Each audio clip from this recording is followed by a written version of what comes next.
DD किसान, बदलते भारत की शान।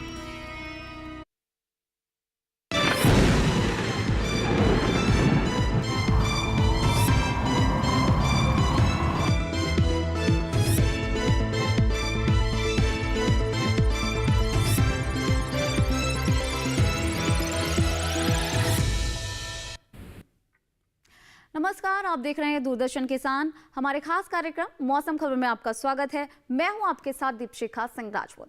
आज के इस कार्यक्रम में हम आपको देंगे मौसम से जुड़ी तमाम जानकारी, बताएंगे आपको आज और कल कैसा रहेगा मौसम का हाल। लेकिन उससे पहले नजर डाल लेते हैं अब तक की 5 बड़ी खबरों पर।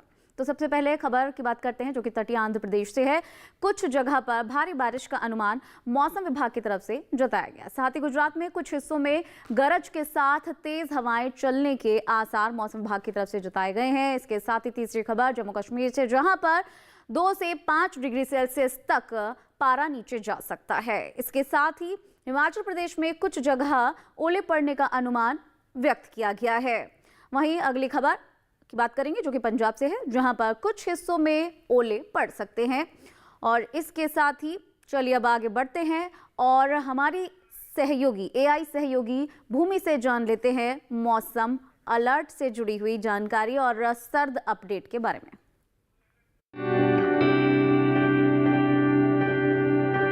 नमस्कार किसान भाइयों और बहनों, आप देख रहे हैं सर्द अपडेट डीडी किसान पर। मैं हूं आपकी एआई एंकर भूमि। आज हम आपको देश भर में होने वाली मौसम की स्थिति की ताजा जानकारी देने जा रहे हैं। उन क्षेत्रों की जानकारी लेते हैं जहां सतर्क रहें। हिमाचल प्रदेश में कहीं कहीं शीतलहर, पाला और सुबह व रात के समय घना कोहरा छाने की संभावना है। अब उन क्षेत्रों की जानकारी लेते हैं जहां नजर बनाए रखें। पंजाब में कहीं कहीं शीतलहर, सुबह और रात के समय घना कोहरा हो सकता है। हरियाणा, दिल्ली और उत्तर प्रदेश में कहीं कहीं सुबह और रात के समय घना कोहरा छाने की संभावना है। पश्चिमी उत्तर प्रदेश में कहीं कहीं बिजली की चमक और गरज के साथ तेज हवाएं हो सकती हैं। बिहार, असम और मेघालय में कहीं कहीं सुबह और रात के समय घना कोहरा छाने की संभावना है। तटीय आंध्र प्रदेश में कहीं कहीं भारी बारिश हो सकती है। गुजरात, पश्चिमी मध्य प्रदेश, मध्य महाराष्ट्र और मराठवाड़ा में कहीं कहीं बिजली की चमक और गरज के साथ तेज हवाएं हो सकती हैं।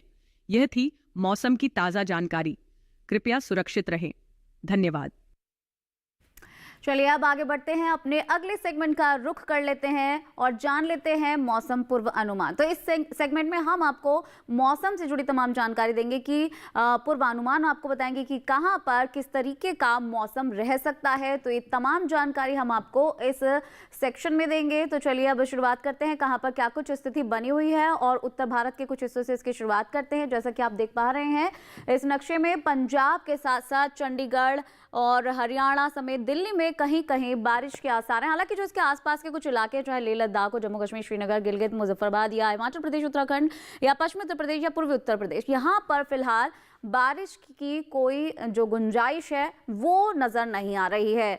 तो किस तरीके का मौसम का हाल रहेगा वो हमने अभी आपको बताया। अब आगे बढ़ते हुए पूर्वोत्तर का भी हाल जान लेते हैं। यहाँ पर आप देख पा रहे हैं जैसे कि ओडिशा में कहीं कहीं बारिश हो सकती है। हालांकि इसके जो आसपास के कुछ इलाके हैं, पूर्वोत्तर के जो कुछ हिस्से हैं, अरुणाचल प्रदेश, असम, मेघालय, नागालैंड, मणिपुर, मिजोरम या त्रिपुरा, बिहार, झारखंड, यहाँ पर फिलहाल बारिश नहीं होगी। वहीं अगर हम दक्षिण भारत की बात करें तो आप देख पा रहे होंगे अंडमान निकोबार समेत तमिलनाडु, केरल, पुडुचेरी, भीतरी दक्षिण कर्नाटक के साथ साथ रायलसीमा, तटीय आंध्र प्रदेश, केरल, इन तमाम जगह पर कहीं कहीं बारिश जो है वो हो सकती है। हालांकि इसके आसपास के इलाकों में फिलहाल बारिश का कोई अनुमान नहीं है। जैसे जैसे हम आगे बढ़ेंगे तो आप देख पा रहे हैं कि मध्य भारत में आप देखेंगे कि पश्चिमी मध्य प्रदेश, पूर्वी मध्य प्रदेश, छत्तीसगढ़, मराठवाड़ा, पूर्वी राजस्थान, इन तमाम जगह पर कहीं कहीं बारिश हो सकती है। इसके साथ ही मध्य महाराष्ट्र, गुजरात, सौराष्ट्र, दमन द्वीप, कच्छ और पश्चिमी राजस्थान, पूर्वी राजस्थान, इन तमाम जगह पर कहीं कहीं बारिश हो सकती है। चलिए अब आगे बढ़ते हैं और अपने अगले सेगमेंट का रुख कर लेते हैं, जान लेते हैं मौसम की चाल, यानी कि पिछले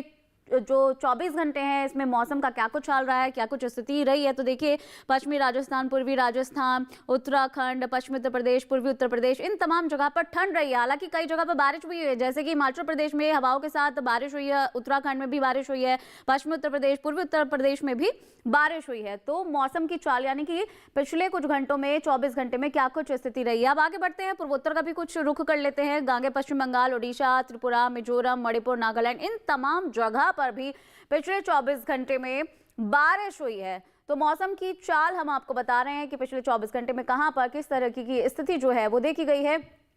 जैसे जैसे आप आगे बढ़ेंगे, दक्षिण का रुख करेंगे, तमिलनाडु, पुडुचेरी, रायलसीमा, तटीय आंध्र प्रदेश, तेलंगाना, इन तमाम जगह पर बारिश हुई है। और इसके साथ साथ लक्षद्वीप में भी बारिश हुई है। तो ये हम आपको लगातार बता रहे हैं कि किस तरीके का हाल तमाम जगह पर रहा है। अब आगे बढ़ते हुए पश्चिमी मध्य प्रदेश, पूर्वी मध्य प्रदेश और छत्तीसगढ़ की बात कर लेते हैं। इन जगह पर भी लगातार पिछले 24 घंटे में बारिश हुई है, कई जगह पर बारिश हुई है। तो मौसम की चाल में हमने आपको बताया कि किस तरह से कहां पर क्या कुछ स्थिति रही, और भी जानकारी हम आपके साथ साझा करेंगे, लेकिन उससे पहले लेंगे एक छोटा सा ब्रेक।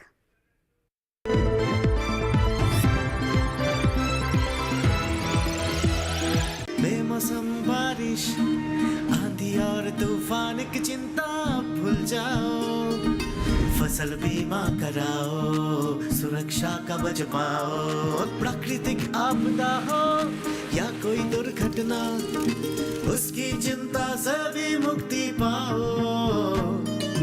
फसल बीमा हमने फसल बीमा योजना को अधिक प्रभावी बनाया, उसके दायरे में ज्यादा किसानों को लाए। अब तक 19 करोड़ 67 लाख से अधिक किसान आवेदनों को फसल मुआवजा मिला। रबी फसल बीमा के लिए शीघ्र पंजीकरण कराएं। बैंक शाखा, बीमा कंपनी, कृषि ऋण समिति, जन सेवा केंद्र से संपर्क करें या www.pmfby.gov.in पर ऑनलाइन आवेदन करें। बीमा कंपनी के प्रतिनिधि से घर बैठे एड ऐप द्वारा बीमा करा सकते हैं। फसल बीमा से संबंधित जानकारी के लिए हेल्पलाइन नंबर 14447 पर कॉल करें। फसल बीमा कराओ, सुरक्षा कवच पाओ। किस फसल की क्या है चाल, किस मंडी का क्या है हाल, उतरते चढ़ते भाव का असर, आयात निर्यात का क्या है असर, कैसा रहेगा आगे बाजार, बताएंगे मंडियों के जानकार। देखिए मंडी खबर सोमवार से शनिवार शाम 5 बजे सिर्फ दूरदर्शन किसान चैनल पर। बेमौसम बारिश, आंधी और तूफान की चिंता भूल जाओ, फसल बीमा कराओ, सुरक्षा कवच पाओ। प्राकृतिक आपदा हो या कोई दुर्घटना, उसकी चिंता से भी मुक्ति पाओ। फसल बीमा हमने फसल बीमा योजना को अधिक प्रभावी बनाया, उसके दायरे में ज्यादा किसानों को लाए। अब तक 19 करोड़ 67 लाख से अधिक किसान आवेदनों को फसल मुआवजा मिला। रबी फसल बीमा के लिए शीघ्र पंजीकरण कराएं। बैंक शाखा, बीमा कंपनी, कृषि ऋण समिति, जन सेवा केंद्र से संपर्क करें या www.pmfby.gov.in पर ऑनलाइन आवेदन करें। बीमा कंपनी के प्रतिनिधि से घर बैठे एड ऐप द्वारा बीमा करा सकते हैं। फसल बीमा से संबंधित जानकारी के लिए हेल्पलाइन नंबर 14447 पर कॉल करें। फसल बीमा कराओ, सुरक्षा कवच पाओ।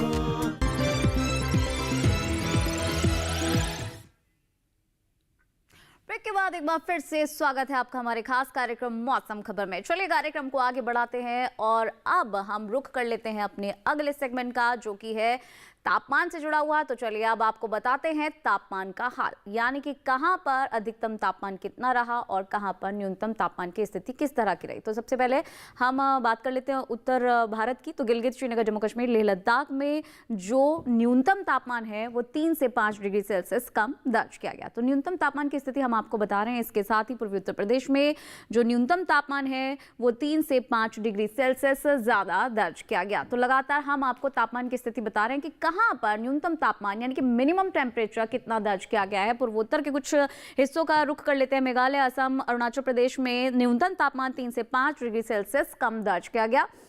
चलिए अब आगे बढ़ते हैं और अब हम रुख कर लेते हैं छत्तीसगढ़ और ओडिशा का, जहां पर न्यूनतम तापमान 1 से 3 डिग्री सेल्सियस ज्यादा दर्ज किया गया। अब इसके बाद आगे बढ़ते हुए अब हम रुख कर लेते हैं दक्षिण भारत के कुछ हिस्सों का, जैसे कि तमिलनाडु, पुडुचेरी, भीतरी दक्षिण कर्नाटक या तटीय आंध्र प्रदेश की अगर हम बात करें तो यहाँ पर जो न्यूनतम तापमान है वो 1 से 3 डिग्री सेल्सियस सामान्य तापमान से ज्यादा दर्ज किया गया। इसके साथ ही भीतरी उत्तर कर्नाटक, तेलंगाना में जो न्यूनतम तापमान है वो सामान्य तापमान से 5 डिग्री सेल्सियस ज्यादा दर्ज किया गया। तो न्यूनतम तापमान की स्थिति यानी कि मिनिमम टेम्परेचर की स्थिति हम आपको लगातार बता रहे हैं। मध्य महाराष्ट्र, विदर्भ में जो न्यूनतम तापमान है वो सामान्य तापमान से 3 से 5 डिग्री सेल्सियस ज्यादा दर्ज किया गया। तो न्यूनतम तापमान की स्थिति हमने अभी आपको बताया कि कहां पर कितना दर्ज किया गया। अब सबसे कम न्यूनतम तापमान कहां पर दर्ज किया गया वो बता देते हैं। आदमपुर IAF यहां पर दर्ज किया गया पंजाब के। और अब आगे बढ़ते हुए अधिकतम तापमान की स्थिति हम आपको बता देते हैं कि कहां पर कितना तापमान, अधिकतम तापमान दर्ज किया गया। गिलगित, श्रीनगर, जम्मू कश्मीर, लेह लद्दाख, पंजाब, चंडीगढ़, हरियाणा, दिल्ली, पश्चिमी उत्तर प्रदेश, पूर्वी उत्तर प्रदेश, उत्तराखंड में जो अधिकतम तापमान है वो सामान्य तापमान से 1 से 3 डिग्री सेल्सियस कम दर्ज किया गया। ये अधिकतम तापमान की स्थिति हम आपको बता रहे हैं, यानी कि मैक्सिमम टेम्परेचर। हिमाचल प्रदेश की अगर हम बात करें तो अधिकतम तापमान यहाँ पर सामान्य तापमान से 5 डिग्री सेल्सियस कम दर्ज किया गया। इसके साथ ही आगे बढ़ते हुए पूर्वोत्तर के कुछ हिस्सों का रुख कर लेते हैं, जहां पर अधिकतम तापमान यानी कि बिहार, उप हिमालय, पश्चिम बंगाल और सिक्किम, गांगे पश्चिम बंगाल, मेघालय, असम, यहां पर जो है अधिकतम तापमान वो सामान्य तापमान से 1 से 3 डिग्री सेल्सियस ज्यादा दर्ज किया गया। मैक्सिमम टेम्परेचर कहां पर कितना दर्ज किया गया वो हम आपको बता रहे हैं। इसके साथ ही पुडुचेरी, तमिलनाडु में मैक्सिमम टेम्परेचर यानी कि अधिकतम तापमान की हम बात करें तो सामान्य तापमान से 1 से 3 डिग्री सेल्सियस ज्यादा दर्ज किया गया। तो लगातार हम आपको बता रहे हैं कि कहां पर अधिकतम तापमान कितना दर्ज किया गया। गुजरात की बात करें या फिर हम बात कर लें कोंकण और गोवा की, तो यहां पर अधिकतम तापमान सामान्य तापमान से 3 से 5 डिग्री सेल्सियस कम दर्ज किया गया। चलिए अब आगे बढ़ते हुए पूर्वी मध्य प्रदेश और छत्तीसगढ़ का रुख कर लेते हैं। यहां पर अधिकतम तापमान सामान्य तापमान से 1 से 3 डिग्री सेल्सियस ज्यादा दर्ज किया गया। तो मैक्सिमम टेम्परेचर हम आपको बता रहे हैं लगातार कहां पर कितना दर्ज किया गया। अब सबसे ज्यादा अधिकतम तापमान कहां दर्ज किया गया वो भी आपको बता देते हैं। तमिलनाडु के तोंडी में 34.5 डिग्री सेल्सियस सबसे ज्यादा अधिकतम तापमान दर्ज किया गया। तो ये तो आपने जान ली कि कहां पर अधिकतम तापमान या फिर न्यूनतम तापमान कितना दर्ज किया गया, लेकिन देश के जो अन्य हिस्से हैं वहां पर तापमान की क्या कुछ स्थिति रही ये आपको एक नजर में दिखा देते हैं।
देश भर में तापमान की स्थिति कहां पर किस तरह की रही वो आपने जान ली, और भी जानकारी आपके साथ साझा करेंगे, लेकिन उससे पहले लेंगे एक छोटा सा ब्रेक।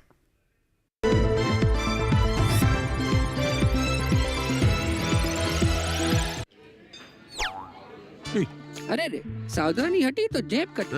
मेरी ईमेल आईडी और मोबाइल नंबर है बैंक में रजिस्टर्ड। तो डिजिटल पेमेंट में धोखा हुआ कभी तो अलर्ट्स मिलेंगे तभी के तभी। पर पैसे तो गए। नहीं, पैसे नहीं गए। नहीं जो की लापरवाही तो नहीं करनी पड़ेगी भरपाई। और सुनिए, समय से जो की शिकायत मिलेंगे आपको रिफंड सही सलामत। अब यह कहता है कि जानकार बनिए, सतर्क रहिए। बेमौसम बारिश, आंधी और तूफान की चिंता भूल जाओ, फसल बीमा कराओ, सुरक्षा कवच पाओ। प्राकृतिक आपदा हो या कोई दुर्घटना, उसकी चिंता से भी मुक्ति पाओ। फसल बीमा हमने फसल बीमा योजना को अधिक प्रभावी बनाया। उसके दायरे में ज्यादा किसानों को लाए। अब तक 19 करोड़ 67 लाख से अधिक किसान आवेदनों को फसल मुआवजा मिला। रबी फसल बीमा के लिए शीघ्र पंजीकरण कराएं। बैंक शाखा बीमा कंपनी कृषि ऋण समिति जन सेवा केंद्र से संपर्क करें या www.pmfby.gov.in पर ऑनलाइन आवेदन करें। बीमा कंपनी के प्रतिनिधि से घर बैठे एड ऐप द्वारा बीमा करा सकते हैं। फसल बीमा से संबंधित जानकारी के लिए हेल्पलाइन नंबर 14447 पर कॉल करें। फसल बीमा कराओ, सुरक्षा कवच पाओ।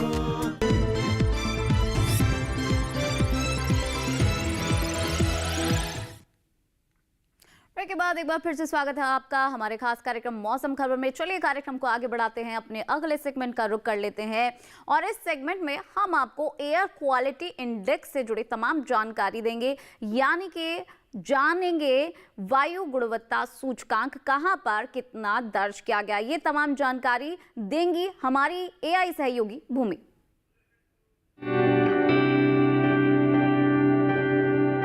अब बढ़ते हैं आगे और जानते हैं कि देश के अलग अलग शहरों में वायु की गुणवत्ता का हाल। सबसे पहले बात राजधानी दिल्ली की, जहां वायु गुणवत्ता खराब श्रेणी में रही। यहां गुणवत्ता सूचकांक 331 दर्ज किया गया। पुणे की वायु गुणवत्ता संतोषजनक रही। यहां गुणवत्ता सूचकांक 113 दर्ज किया गया। मुंबई की बात करें तो यहां भी वायु गुणवत्ता संतोषजनक रही। यहां गुणवत्ता सूचकांक 189 दर्ज हुआ। कोलकाता में वायु की गुणवत्ता खराब श्रेणी में रही। यहां गुणवत्ता सूचकांक 307 दर्ज किया गया। बेंगलुरु में वायु गुणवत्ता अच्छी श्रेणी में रही। यहां गुणवत्ता सूचकांक 56 दर्ज हुआ। लखनऊ में वायु की गुणवत्ता संतोषजनक श्रेणी में रही। यहां गुणवत्ता सूचकांक 114 दर्ज किया गया। पटना की वायु गुणवत्ता खराब श्रेणी में रही। यहां गुणवत्ता सूचकांक 302 दर्ज किया गया। हैदराबाद की वायु गुणवत्ता अच्छी श्रेणी में रही। यहां गुणवत्ता सूचकांक 54 दर्ज किया गया। अहमदाबाद में वायु की गुणवत्ता संतोषजनक श्रेणी में रही। यहां गुणवत्ता सूचकांक 160 दर्ज किया गया। कृपया अपनी सेहत का ध्यान रखें। हम फिर मिलेंगे, तब तक के लिए नमस्कार। तो कहां पर क्या एयर क्वालिटी इंडेक्स दर्ज किया गया, वायु गुणवत्ता सूचकांक दर्ज किया गया, वो आपने जान लिया। अब आगे बढ़ते हैं, पर्यटन पूर्व अनुमान की स्थिति आपको बताते हैं, यानी कि आने वाले 4 दिनों में कहां पर पर्यटन को लेकर किस तरीके की स्थिति जो है वो मौसम की रहने वाली है। तो चलिए सबसे पहले बात कर लेते हैं लद्दाख की। यहाँ पर गुरुवार से लेकर रविवार की अगर हम बात करें तो शुरू के जो 3 दिन है थोड़ी धूप रहेगी, थोड़ी छाया रहेगी और चौथे दिन बारिश रहेगी। वहीं अगर हम मैक्सिमम और मिनिमम टेम्परेचर की बात करें तो शुरू के 3 दिन मैक्सिमम टेम्परेचर 2 डिग्री सेल्सियस रहेगा। वहीं चौथे दिन यानी कि रविवार को -1 डिग्री सेल्सियस रह जाएगा। और अगर हम न्यूनतम तापमान की बात करें तो ये -11 से -12 के बीच फ्लक्चुएट करेगा। वहीं जम्मू कश्मीर के पहलगांव की बात कर लेते हैं। यहाँ पर गुरुवार, शुक्रवार और शनिवार को तेज धूप रहेगी। रविवार को धूप के साथ थोड़ी छाया भी रहेगी, थोड़ा मौसम ठंडा रहेगा। वहीं अधिकतम तापमान की बात करें तो चारों दिन के हिसाब से 7 और 8 के बीच ये मैक्सिमम टेम्परेचर जो है वो फ्लक्चुएट करेगा। वहीं मिनिमम टेम्परेचर की बात करें तो ये -4 डिग्री सेल्सियस से -6 डिग्री सेल्सियस तक फ्लक्चुएट कर सकता है। आगे बढ़ते हुए उत्तराखंड का रुख कर लेते हैं, रानीखेत की बात कर लेते हैं। यहाँ पर अगर आप घूमने की प्लानिंग कर रहे हैं तो गुरुवार से लेकर रविवार तक क्या कुछ मौसम की स्थिति रहेगी बताते हैं। गुरुवार को धूप रहेगी, शुक्रवार शनिवार को मौसम ठीक ठाक रहेगा और धूप के साथ साथ थोड़ी ठंड भी रहेगी। रविवार को अच्छी खासी धूप खिली रहेगी। मैक्सिमम टेम्परेचर की बात करें तो ये 13 से लेकर 17 तक फ्लक्चुएट करेगा। वहीं अगर मिनिमम टेम्परेचर की बात करें तो ये 2 से लेकर 4 के बीच जो है फ्लक्चुएट करता हुआ नजर आएगा। वहीं उत्तर प्रदेश के अयोध्या की बात करें तो गुरुवार को थोड़ा कोहरा रहेगा, शुक्रवार को अच्छी खासी धूप रहेगी। वहीं शनिवार और रविवार को मौसम सामान्य रहेगा। और इसके साथ ही अगर मैक्सिमम टेम्परेचर की बात करें तो ये 22 से 24 के बीच फ्लक्चुएट करेगा। मिनिमम टेम्परेचर की बात करें तो ये 6 से 8 डिग्री सेल्सियस के आसपास रह सकता है। तो पर्यटन पूर्व अनुमान हम आपको बता रहे हैं, पर्यटन की दृष्टि से मौसम की किस तरह की स्थिति रहने वाली है आने वाले 4 दिन में, कहां पर किस तरह की स्थिति रहेगी वो बता रहे हैं। सिक्किम का रुख कर लेते हैं। यहाँ के गंगटोक अगर आप जा रहे हैं तो आप देखेंगे कि गुरुवार को मौसम सामान्य रहेगा। गुरुवार से लेकर रविवार तक इसी तरीके की स्थिति रहेगी, धूप भी रहेगी और मौसम ठीक ठाक रहेगा। इसके साथ ही मैक्सिमम टेम्परेचर की बात करें तो चारों दिन में आप देखेंगे कि 13 से 14 के बीच फ्लक्चुएट करेगा। मिनिमम टेम्परेचर की बात करें तो ये 5 से 6 के बीच फ्लक्चुएट करता हुआ नजर आ सकता है। गंगटोक के बारे में हमने आपको जानकारी दे दी। अब आगे बढ़ते हैं, ओडिशा के पुरी की बात कर लेते हैं। यहाँ पर आप देख पा रहे होंगे स्क्रीन पर कि गुरुवार और शुक्रवार को सामान्य मौसम, वहीं शनिवार और रविवार की हम बात करें तो अच्छी खासी धूप रहेगी। मैक्सिमम टेम्परेचर 26 से 27 के बीच रहेगा। वहीं मिनिमम टेम्परेचर की बात करें तो ये 20 से 21 रहेगा। यानी कि गुरुवार को मैक्सिमम टेम्परेचर 26 और मिनिमम टेम्परेचर 21, और बाकी के जो 3 दिन है मैक्सिमम टेम्परेचर 27 और मिनिमम टेम्परेचर 20 रहेगा। केरल के मुन्नार की बात कर लेते हैं। मुन्नार में आप देख पा रहे होंगे कि गुरुवार को अच्छी खासी धूप रहेगी, हालांकि शुक्रवार को मौसम थोड़ा ठीक ठाक रहेगा, तो शनिवार और रविवार को फिर से एक बार अच्छी खासी धूप रहेगी। मैक्सिमम टेम्परेचर 24 से 28 के बीच फ्लक्चुएट करेगा, मिनिमम टेम्परेचर 4 से 6 डिग्री सेल्सियस के आसपास फ्लक्चुएट करता हुआ नजर आ सकता है।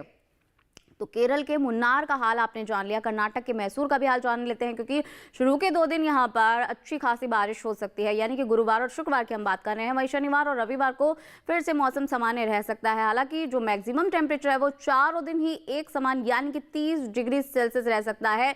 और अगर हम न्यूनतम तापमान यानी कि मिनिमम टेम्परेचर की बात करें तो ये भी गुरुवार से लेकर रविवार तक यानी कि चारों दिन एक समान यानी कि 18 डिग्री सेल्सियस रह सकता है। चलिए आगे बढ़ते हुए महाराष्ट्र के महाबलेश्वर की बात कर लेते हैं। शुरू के 2 दिन मौसम सामान्य रहेगा, लेकिन शनिवार को जो है आप देख पा रहे होंगे स्क्रीन पर भी कि बारिश के साथ बिजली भी कड़केगी और थोड़ी बहुत हवा भी चलती हुई रह सकती है, मौसम ठंडा रह सकता है। रविवार को हालांकि मौसम सामान्य हो जाएगा, मैक्सिमम टेम्परेचर 24 से 27 के बीच फ्लक्चुएट करेगा और मिनिमम टेम्परेचर आप देख पा रहे होंगे स्क्रीन पर कि 17 से 19 के बीच फ्लक्चुएट करता हुआ नजर आ रहा है, यानी कि शुरू के 2 दिन 18 तो फिर एक बार 17 और फिर उसके बाद 19 होता हुआ नजर आ रहा है। राजस्थान के जैसलमेर की बात कर लेते हैं। शुरू के 2 दिन जो है मौसम सामान्य रहेगा, हालांकि बाकी के 2 दिन रविवार और शनिवार की हम बात करें तो अच्छी खासी धूप रहेगी।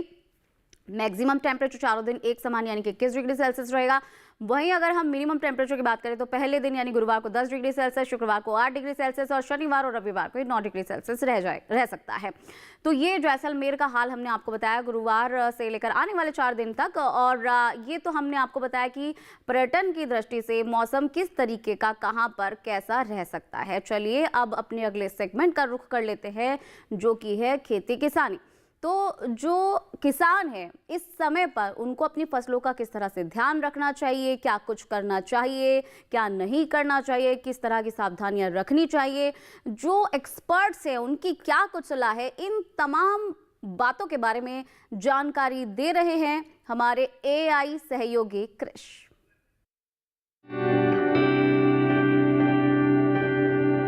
नमस्कार, आप देख रहे हैं डीडी किसान।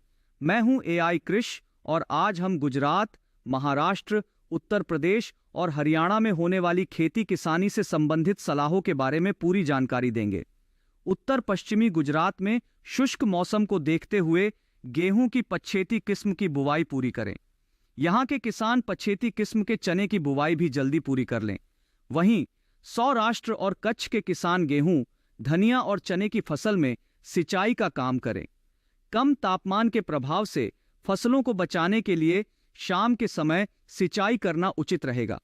महाराष्ट्र की बात करें तो यहां कोंकण और पूर्वी विदर्भ वाले हिस्सों में सिंचाई सुनिश्चित करने के बाद ग्रीष्मकालीन धान की नर्सरी बोएं।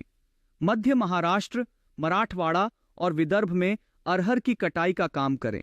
उधर उत्तर प्रदेश के किसानों को सलाह है कि वो रब्बी की बढ़ती फसलों को ठंड से बचाने के लिए समय समय पर सिंचाई करते रहें।